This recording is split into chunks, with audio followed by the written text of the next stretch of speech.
عورت معاشرے کی معزز ترین ہستی ہے۔ دنیا میں سب سے زیادہ جس کے ادب کا حکم ہے، سب سے زیادہ جس کے احترام کا حکم ہے، وہ ماں ہے اور وہ عورت ہے۔ ماں سب سے زیادہ جس کی عزت کا حکم ہے وہ ماں ہے، سب سے زیادہ جس کے سامنے جھکنے کا حکم ہے وہ ماں ہے، سب سے زیادہ جس کی خدمت کا حکم ہے وہ ماں ہے۔ ماں، وہ ماں کون ہے؟ وہ عورت ہے۔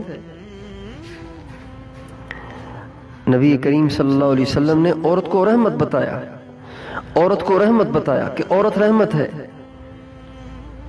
اور اللہ نے بھی بتایا قرآن پاک کے اندر کہ میں نے عورت کو بنایا ہی اس لیے ہے کہ عورت سے معاشرے میں سکون پیدا ہو، لِتَسْكُنُوا إِلَيْهَا،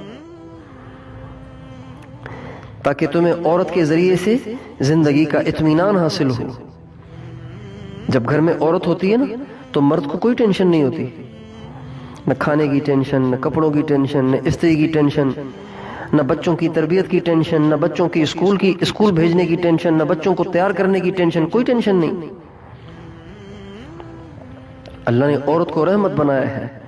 اور جتنے بھی آج تک ولی دنیا میں آئے اور جتنے بھی آج تک بڑے بڑے اللہ والے اس دنیا میں آئے، وہ سارے ماؤں کی گودوں میں ہی تو تیار ہوئے۔ ماؤں کی گود ان کی سب سے پہلی درسگاہ تھی۔ آج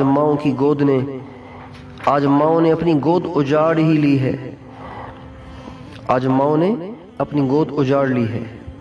ماؤں کی گود کبھی درود سے آباد ہوتی تھی، قرآن پاک کی تلاوت سے آباد ہوتی تھی، اللہ کے ذکر سے آباد ہوتی تھی، حیا سے آباد ہوتی تھی، سخاوت سے اور شجاعت سے آباد ہوتی تھی۔ آج ماؤں کی گودیں ویران ہیں، آج ماؤں کی گودوں میں صفات نہیں ہیں، آج ماؤں کی گودوں میں رذائل ہیں۔ ماں بھی انٹرنیٹ میں مبتلا ہے تو دودھ پیتا بچہ بھی انٹرنیٹ ہی میں مبتلا ہوگا۔ جو مائیں بے حیا ہیں ان کی گودوں سے حیادار پیدا نہیں ہوتے، جو مائیں بدکار ہیں ان کی گودوں سے پرہیزگار پیدا نہیں ہوں گے۔ جو مائیں خود بے نمازی ہیں ان کی گودوں سے تہجد گزار لوگ پیدا نہیں ہوں گے، شب بیدار لوگ پیدا نہیں ہوں گے۔ ماؤں کی صفات بچوں میں منتقل ہوتی۔ میری ماؤں، بہنوں اور بچیوں، آج کی ماؤں نے اپنی گودوں کو اجاڑ دیا ہے، اس لیے ہماری ماؤں کی گودوں سے آج ڈانسر پیدا ہو رہے ہیں، آج سنگر پیدا ہو رہے ہیں، آج ایکٹر پیدا ہو رہے ہیں، آج فراڈی پیدا ہو رہے ہیں، آج آوارہ گرد پیدا ہو رہے ہیں، آج بدماش پیدا ہو رہے ہیں، آج عیاش پیدا ہو رہے ہیں، آج شرابی اور زانی پیدا ہو رہے ہیں۔ کیوں؟ اس لیے کہ ماؤں کی گودیں ہی اجڑی ہوئی ہیں۔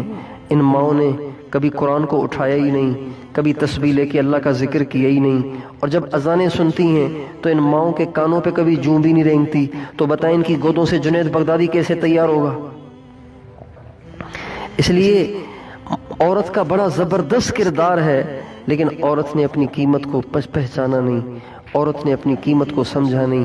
بس سیدھی سادی عورتوں نے اپنے آپ کو باورچی خانے کے لیے وقف کر دیا ہے اور گھر کی صفائی اور پوچھے کے لیے اپنی زندگیاں لگا دی ہیں۔